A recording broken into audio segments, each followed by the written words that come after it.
Day 2 of the road trip. Yeah. Up here in Wyoming. Now we're heading all the way back down to Scotts Bluff.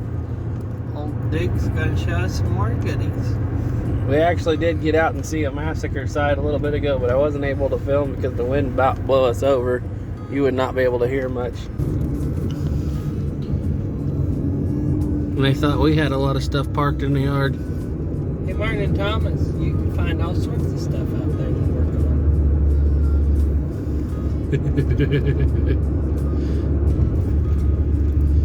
What is it, like a mile worth of implements? It's a lot.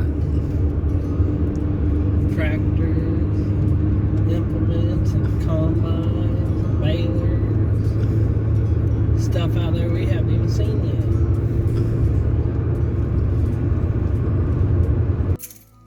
There's Scotts Bluff, Nebraska. Tell us about Duke.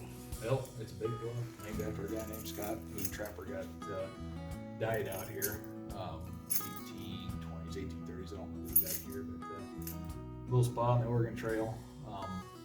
Early on, it wasn't used heavily on the Oregon Trail, but later on, they start coming through on what kind of known as Mitchell But yeah, kind of a marker out here, waypoint on the prairie. We're trying to film inside as much as we can because if you look at that tree, there's not going to be any filming outside today. Yeah, it's like 50-mile-an-hour winds. That's why we can't get up to the top of the bluff today. They got the road closed. Unless you want to hike up there, but I don't feel like hiking out in the wind. Me neither. That'd be quite the trip up. But if you guys get back up here, We are in the Scotts Bluff Museum. somebody just made this for display. What does this do? It's a Pony Express, or was supposed to be a Pony Express mochila. So this one carried letters and such. But Well, I've always seen the Pony Express bags in the exchange. They look like saddlebags, but is this like just a saddle? no, it's a mochila that goes over the saddle. Okay, so your horn goes here. Yeah, and then this is There's your candle.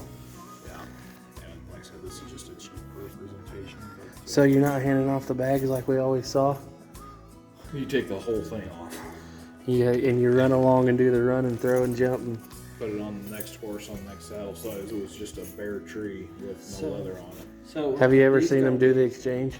Yeah, We got a guy back at home who does it too. yeah, and we got Pony Express riders coming over to us, and they go real fast, running, swinging, jumping. So when are these going to be available on Duke Crazy Productions? One would be paying me about $600. I doubt there'd be much of a market. New ventures in unfamiliar land.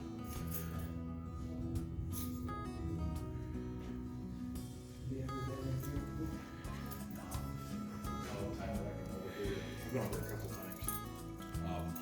It was just some business idea. Here's your fuel, Caleb. Yeah. I used to go collect those.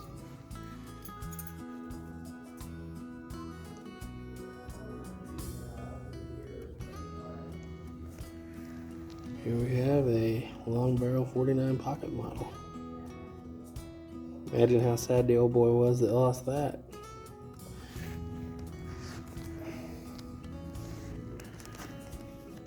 Once again, you got people can't leave well enough alone. And here is a miniature map of Scotts Bluff. Very lifelike. 1-to-1. There's even a little worm. For the pommel camel. What is it? Or deer or elk. Usually it's elk. This one looks like maybe it's actually deer. But they use a piece of wood and then the deer antler for the, like I said, the pommel like camel. And stirrups. Another name for that's a squaw saddle. I've heard called a squaw saddle. And then the saddle or the stirrups are just a thin piece of wood. And they cut a groove down real thin, fold it up after they soak in the water, or fold two pieces, so it's actually one big piece of wood. But I know a guy that's made them, and they're not hard, but they take. They don't look too. It don't look too comfortable. No.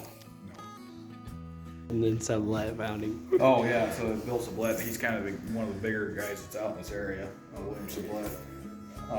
He's the one that finds Fort William, which later becomes Fort Laramie, but they run around all out in this country. And the trappers come up through here a lot because it's on Flat River, and that's kind of the main roadway for everybody out here, even during the trapper days. Yeah.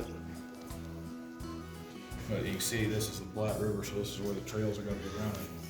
And then this Little gap. little gap there, so come through there. I've heard that Actual Sublet Bluff. was one of the first guys to have a percussion cap rifle up here. I don't know. I've actually heard that. Hey, how come they went so far from the river? Somebody said that it took off, shortened the distance, but really didn't make much difference. And it looks like you don't want to cross all this. Yeah, it's pretty rough down through here because the Oregon-California trail on the south side of the road. Mm-hmm. So they're coming here. Mormons are going on this side. That's why the trail come